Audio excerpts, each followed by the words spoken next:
yo también por estudiar y aprender más, porque uno veía cosas nuevas que uno ni creía y no queríamos, ninguno queríamos que eso llegara a nuestros países, pero muchos países latinoamericanos tuvimos que prepararnos, incluso habilitar áreas para este virus.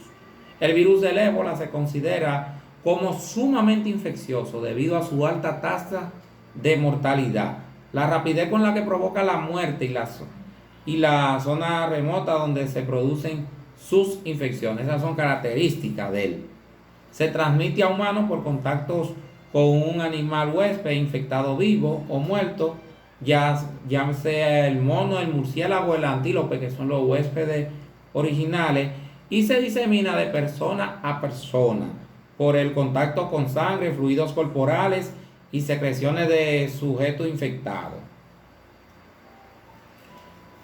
También por contacto con equipos médicos contaminados como el equipo de protección personal que se utiliza para uno protegerse, las agujas, los guantes, etcétera. Las infecciones por este virus son agudas y no existe el estado de portador debido a que su reservorio natural es desconocido, la manera en que el virus aparece por primera vez en un ser humano.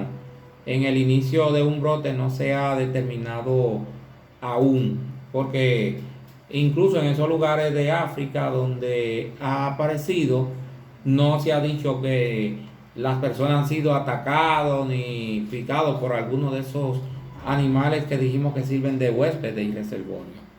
El virus ataca el tejido conectivo con gran ferocidad, es decir, que es altamente peligroso.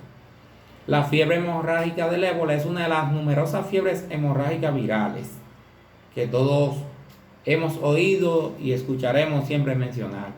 Es muy grave, a menudo fatal en humanos y primates, con una letalidad que puede llegar al 90%.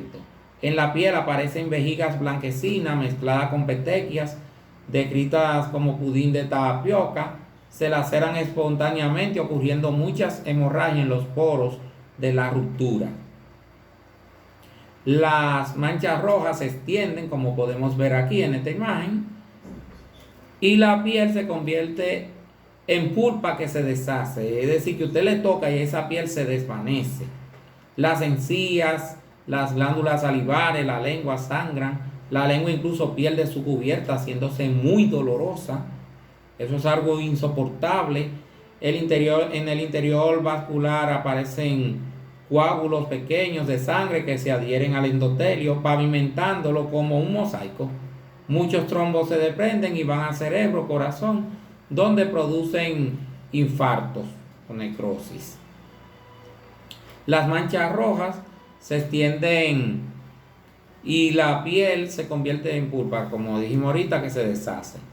Aquí vemos que las encías, glándulas salivales y la lengua sangran y la lengua ahí pierde su cubierta, haciéndose dolorosa, como le dije hace un momento. El cuadro clínico del ébola. Primero es silente. Ahí ustedes van a ver la luz, las luces del semáforo. Amarillo, verde, que es bueno, amarillo, preventivo, rojo, y luego ustedes verán cómo cambia. Fíjense, en verde tenemos que el periodo de incubación data desde 2 hasta 21 días y según otros autores dicen que de 5 a 10 días. Durante ese intervalo usted no se da cuenta de nada y no hay quien adivine la enfermedad, pero si se sospecha, pues se le podría comenzar a dar tratamiento anticipado, pero suele pasar desapercibido. Entonces, aparecen después las cefaleas, inflamación de la garganta, fiebre y malestar general. Ahí algunos pacientes comienzan recibiendo un tratamiento sintomático de modo general, pero no todos los médicos están orientados pensando específicamente en ese cuadro clínico del ébola, salvo que se haya, por ejemplo, en África, en esos lugares donde sabemos que hay brotes, que ya sospechan que la enfermedad viene por ahí. Vendría ocurriendo igual que con COVID, que ahora de que vemos fiebre, cefalea, pensamos de una vez en COVID. Ya cuando aparecen la mialgia, la epistasis y el sangramiento, hasta con un pinchazo, con una aguja, ya fíjense en cómo lo tenemos en rojo, ya el pronóstico comienza a ser malo. Pero ese pronóstico luego va empeorando cuando aparece seguidamente el salpullido rash generalizado y las petequias, y el paciente presenta las náuseas, los vómitos y las diarreas sanguinolentas. Y fíjense cómo luego los órganos son afectados a nivel interno, tanto hígado, vaso, intestinos, riñones, todos los orificios naturales. Los ojos se ponen rojos, sale sangre, lagrimales, es decir, lágrimas de sangre, como dirían algunos poetas. Incluso eso puede llevar a una ceguera. Ocurre una deshidratación muy rápida con postración. El enfermo sangra por todos los poros, hasta los pezones sangran. En varones los testículos se afectan y pronto adquiriendo el escroto un color violáceo y aspecto tumefacto. Esto es algo terrorífico, el ébola. Por ende, vamos a encontrar fallo renal con uremia consiguiente, esplenomegalia por secuestro, los intestinos llenos de sangre. En las mujeres hay sangrado vaginal, habrán lesiones cerebrales con manifestaciones de hemiplegia o convulsiones que ayudan a la difusión viral por sangrado y secreciones contaminadas que salen de su cuerpo, así como el proceso de agitación en el caso de cuando hay convulsiones. El proceso de coagulación sanguínea es neutralizado por el virus, y hacerle una necrosis sería, con una biopsia, sería contribuir a desangrar. Es decir, cualquier método invasivo que usted utilice para este virus es hacerle un daño al paciente, terminarlo de matar. Y nos vamos a nivel prehospitalario, porque tenemos muchos paramédicos que también nos siguen en nuestra página, y muchos de ellos agradecían cuando le publicamos los artículos. Todo el personal prehospitalario deberá estar totalmente protegido, como podemos ver aquí, con equipo de protección personal desde los pies a la cabeza, en los lugares donde exista la enfermedad del ébola. Incluso el policía, como ese que ustedes ven ahí, deben todos estar protegidos. El transporte de un paciente infectado deberá ser herméticamente bajo estrictas condiciones de seguridad, tanto interna como externa, en una unidad especializada, ya sea aérea o terrestre, puede ser también marítima, utilizado como una unidad de aislamiento. Horario de traslado. El horario más recomendado es el nocturno. ¿Por qué el nocturno? Porque en el nocturno hay menos personas en las calles, hay menos curiosos, y por ende el traslado también es más rápido.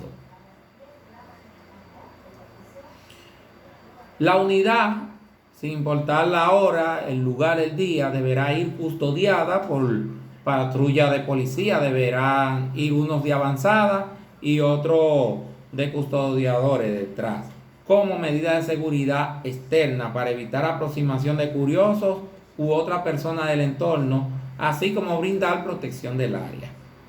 También, en caso del infectado escapar del medio de transporte, alertar el área y realizar su persecución y posterior entrega al centro especializado de atención definitiva. ¿Por qué? Porque el ébola puede funcionar como un arma de destrucción masiva.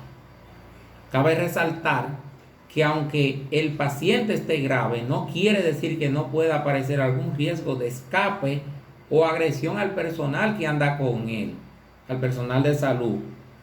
Por lo tanto, este personal debe de estar bien protegido, representando en ese momento él un arma de destrucción por la facilidad de contagio de la enfermedad, por lo que la prevención extrema por parte de médicos, paramédicos y demás involucrados en esta fase es bastante esencial. Recuerden que el ébola mata rápido. El traslado deberá ser coordinado, informado, ubicación, coordenadas, tiempo de llegada y condición del paciente al centro receptor definitivo.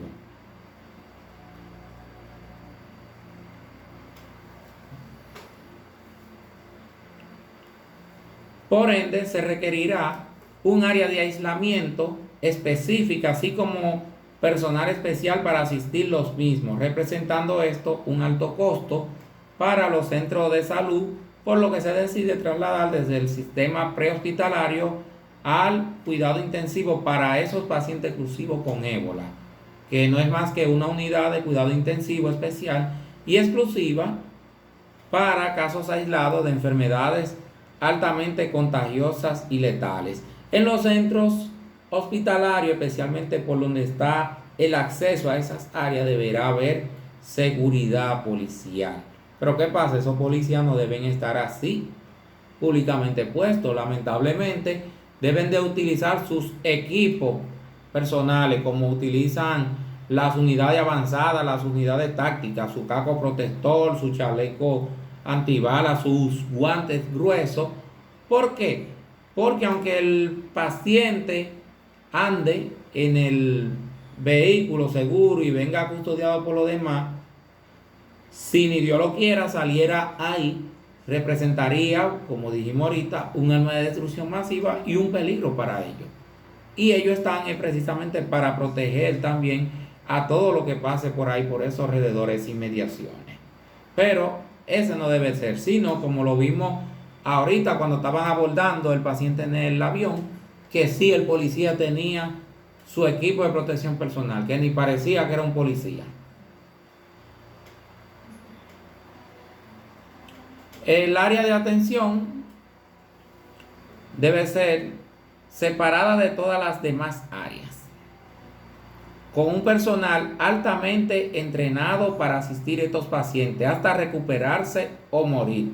Todo lo que entre y salga del área será controlado y el área contará con una ventana, como vemos aquí, y un intercomunicador para que los trabajadores puedan interactuar con los pacientes mientras se encuentran en el cuarto de monitoreo, en esa habitación. Se monitorearán cuidadosamente los síntomas de cada paciente. En este caso, ustedes ven que el enfermero ese es un enfermero, está dándole alimentación, nutrición, pero aquí la doctora, aunque ustedes no la ven con equipo de protección personal, esa área está herméticamente separada. El acceso a esa sala, a esa habitación, es por allá, por aquella puerta. Y eso está separado de otra área, y el enfermero cuando salga tiene también que pasar por 3 fases para quitarse el equipo y salir nuevamente afuera. Igualmente, cuando hay que entrar corriendo, el personal se viste y llega ahí. El área se cierra. ¿Para qué? Para que el paciente no pueda escapar.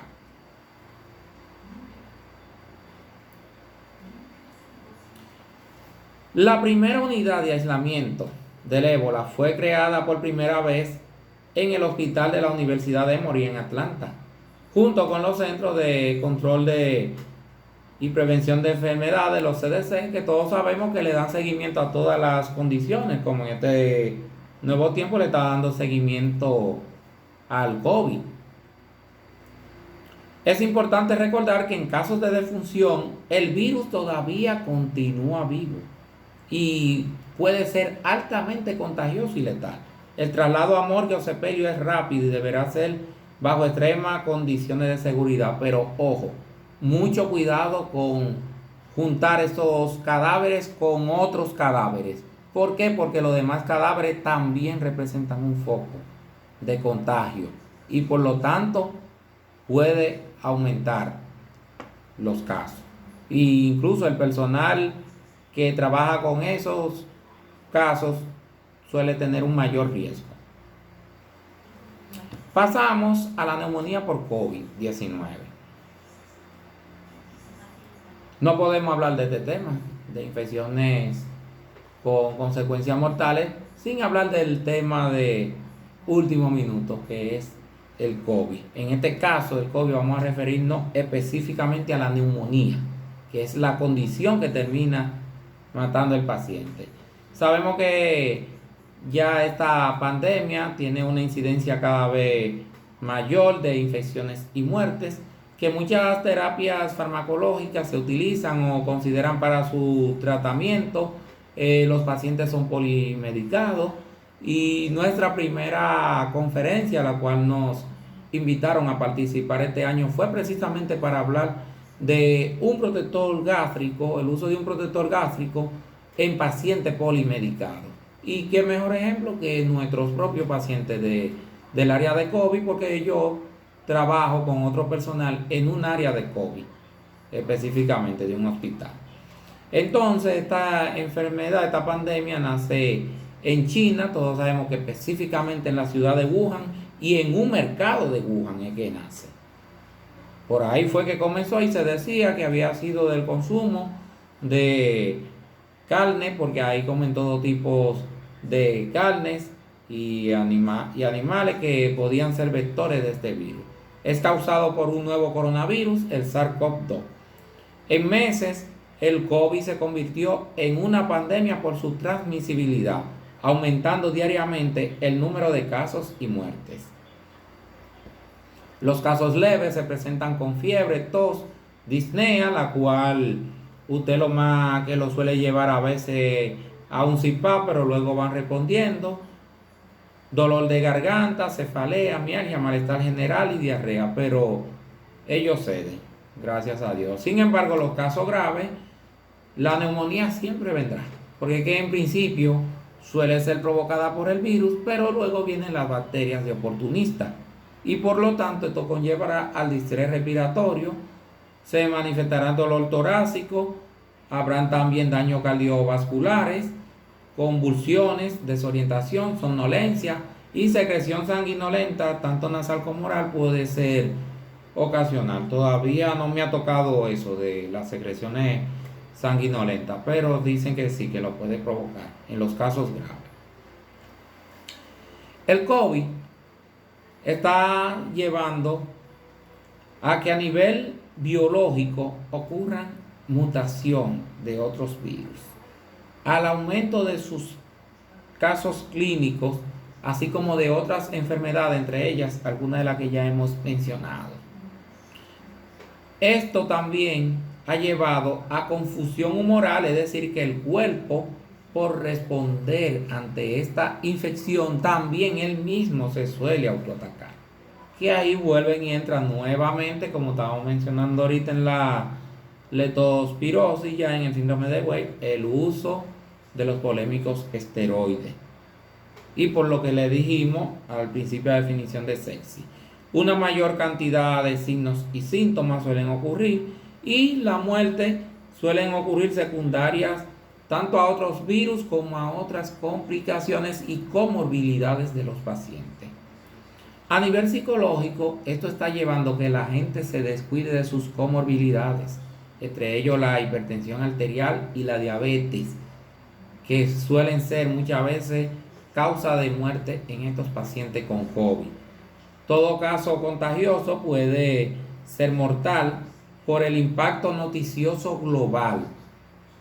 La gente piensa eso y esto conlleva que la gente tenga un mayor estado depresivo, tan así que nosotros hemos tenido casos de pacientes con COVID, los cuales suelen estar estables, se pueden llevar incluso para su casa, tenerlo en un cuarto, en una habitación aislada, pero el pánico de los familiares a que ellos le puedan contagiar esa enfermedad y se puedan morir ellos, puedan morirse los demás, muchas veces también lo lleva a rechazarlo. Ellos se deprimen y cuando ellos se deprimen ahí en esa área con más pacientes y se sienten rechazados por sus propios familiares, entonces suele disminuir también su sistema inmunológico y las enfermedades oportunistas, aunque nosotros le demos el mayor tratamiento de sostén, suele complicar su condición y terminan falleciendo estos pacientes. Aunque la mayoría de los infectados tienen una enfermedad leve, del 80%, 14% es grave y 5% tiene una enfermedad crítica, incluyendo ventilación invasiva debido al síndrome de dificultad respiratoria aguda. ¿Qué significa eso? Que tenemos nosotros los médicos, emergenciólogos, internistas, neumólogos, familiares y cualquier otra especialidad vinculado con los pacientes con COVID. Tenemos que tratar, incluso los psicólogos, de bajar el nivel de pánico, tanto en el paciente, a quien tenemos que convencer cuando él no quiere entrar en el área para que acepte y y se deje asistir por nosotros, como por sus familiares, los cuales deben de brindarle apoyo emocional. El mejor ejemplo, un paciente mío en un hospital. Ese paciente lo ingresaron fue por un pie diabético, hubo que hacerle una amputación, pero tenía el COVID. Me hizo un edema agudo de pulmón, se me llegó a complicar, lo estabilizamos, pero gracias a Dios pudo superar su COVID. El paciente se le dio de alta. Y luego, cuando el paciente estaba de alta, él volvió a presentar un proceso febril y luego se determinó que tenía un problema en la herida quirúrgica, y por el simple hecho de que le hacían la prueba y ya le tuvo en COVID, le volvieran a repetir la prueba rápida, y sabemos que va a salir siempre la IgG rápida, ya el paciente había que mandarlo otra vez para COVID.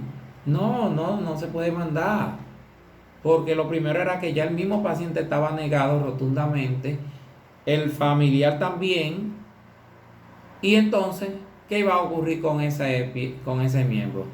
Le iba a dar una septicemia al paciente, un shock séptico. Entonces, hubo que hablar con el especialista. El paciente no tenía ningún síntoma de COVID en ese momento, ya lo había superado, y por lo tanto se ingresó en otro espacio. ¿Saben ustedes quién estaba ahí? Clostridium perfringens. Le estaba comenzando a provocar una fascitis necrotizante. Y si hubiésemos descuidado ese paciente nuevamente, que COVID, ya yo te lo entregué, ya está estabilizado, olvídate del COVID. Oye, no me lo iba a matar.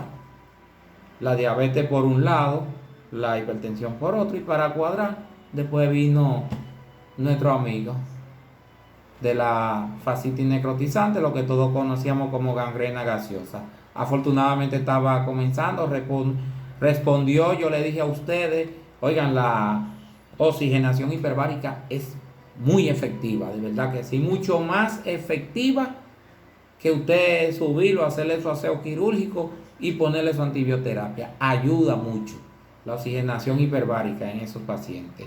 Pues ese paciente, gracias a Dios, lo tenemos agradecido con nosotros. La mortalidad parece ser más común en personas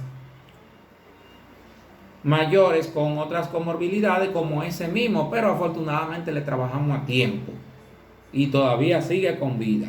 Los jóvenes sin comorbilidades, esto me llamó mucho la atención, parece tener riesgo de enfermedades críticas, incluida la insuficiencia, el fallo multiorgánico y la muerte. Estos casos, ustedes saben dónde se vieron mucho: en España. En España ocurrió mucha muerte de pacientes jóvenes. Pero es algo que despierte el interés de que no solamente vamos a pensar en las personas adultas. Y sabemos que el sexo más afectado por COVID-19 es el masculino. Es decir, que los hombres seguimos siendo víctimas. Por su rápida propagación global y la dificultad para los proveedores de primera línea, sobrecargados de formular políticas para actualizarse en literatura emergente, la ISA, que es el Instituto de Infectología americano, la Sociedad de Infectología Americana, desarrolló una guía rápida para el tratamiento de COVID. Y nosotros, como ustedes ven ahí, se la publicamos. Ya nosotros tenemos esa guía. Ustedes entran en nuestro portal y ustedes la verán. Fue en el mes de mayo que se la publicamos.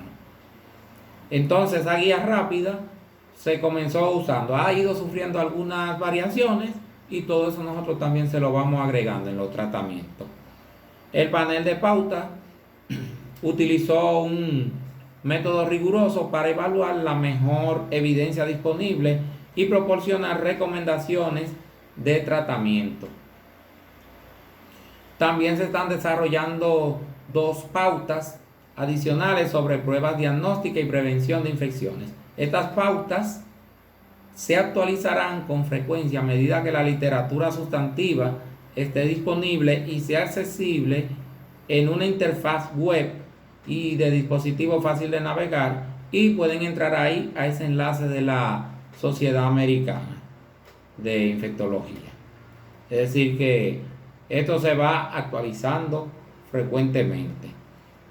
Y algo más también que se va actualizando frecuentemente y que en EmergenMed le damos seguimiento es el monitoreo de la neumonía a nivel global por el Instituto de la Universidad de Hopkins, que todos conocemos este mapa. Hasta la fecha de ayer nos hablaba de que más de 40 millones a nivel mundial están actualmente infectados por el COVID. Y de esos 40 millones, 1,1 han fallecido. Es decir, que relativamente la mortalidad en relación al COVID continúa siendo baja en relación con el número de casos, si lo extraemos de ahí.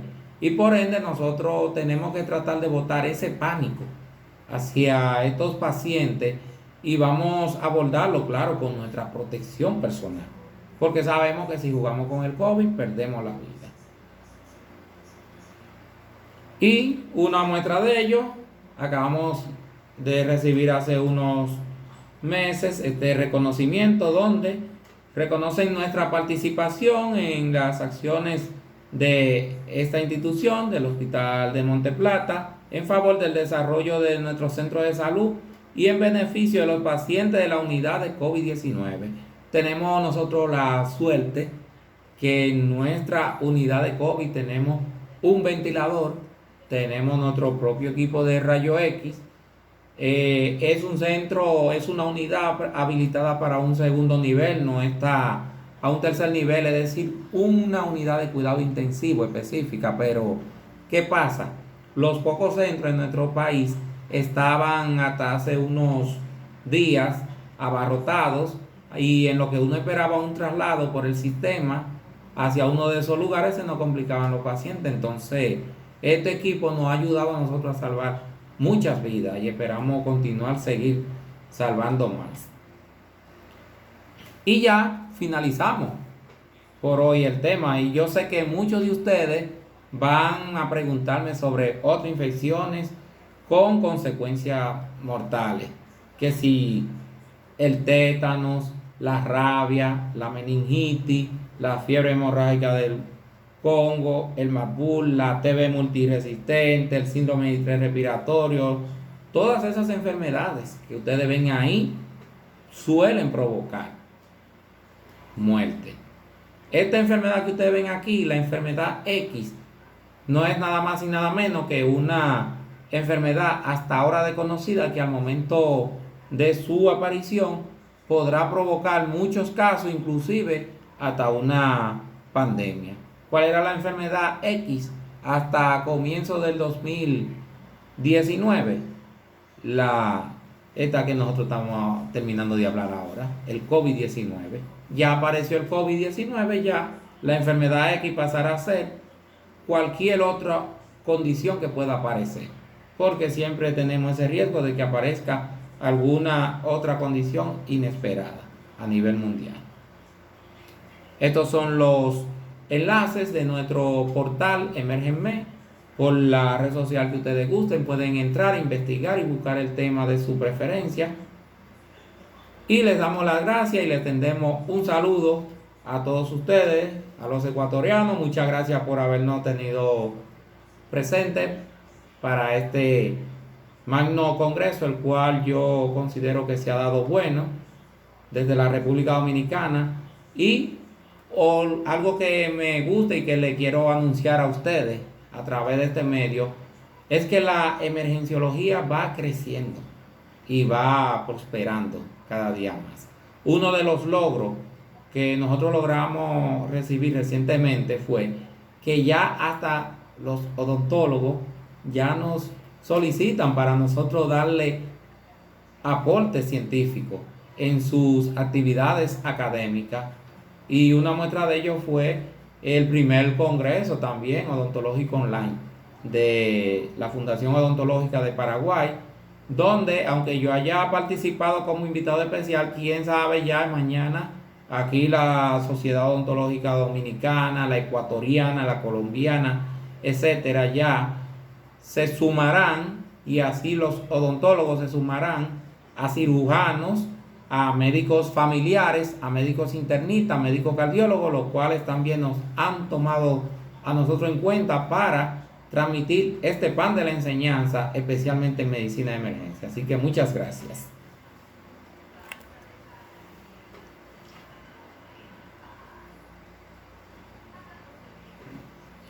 Buenas noches, doctor Pérez. Bien. Contamos con una pregunta que nos hizo uno de los participantes. Muy En bien. cuanto a los usos de la ventilación hiperbárica, estaría el uso en pacientes con quemaduras de superficie corporal extensa, o también hay evidencia que apoye el uso para erradicar bacterias resistentes a antibióticos. En cuanto a quemaduras, porque oigan bien, no es lo mismo la infección bacteriana, propiamente dicho, a el impacto de la temperatura alta, la hipertermia. ¿Qué pasa? Esa infección viene llegando después, pero cuando recibimos el paciente, recuérdense que algo que se hace seguidamente es llevar para quirófano, precisamente para debridar, que ya viene siendo algo parecido al tema que hablamos de la fascitis necrotizante, pero una cosa es que viene ya por producto de la endotoxina de una bacteria y otra es por impacto de la humareda, la química de un humo. Ahí tú tienes que hacer obligatoriamente una desinfección total, no importa lo que tú emplees, sea vinagre, cloro, detergente, lo que sea, hay que limpiar bien. Y claro, luego está, tú vas a utilizar antibióticos normales, pero si el paciente tiene dificultad, porque yo conozco casos de pacientes que su tejido ha tenido dificultad para cicatrizar, también para regenerar, si algunos trasplantes no han funcionado, la medicina hiperbárica ahí en ese sentido se podría experimentar, en ese caso de los pacientes quemados. Pero una cosa es desde el inicio, cuando comienza por el asunto de la bacteria, por las endotoxinas, y otra cosa es el impacto del calor, la hipertermia y el humo. Ahí obligatoriamente tú tienes que limpiar. Es lo primero. Y ya luego vienen esos otros tratamientos. Perdón. No escucho. No te escuché, por favor.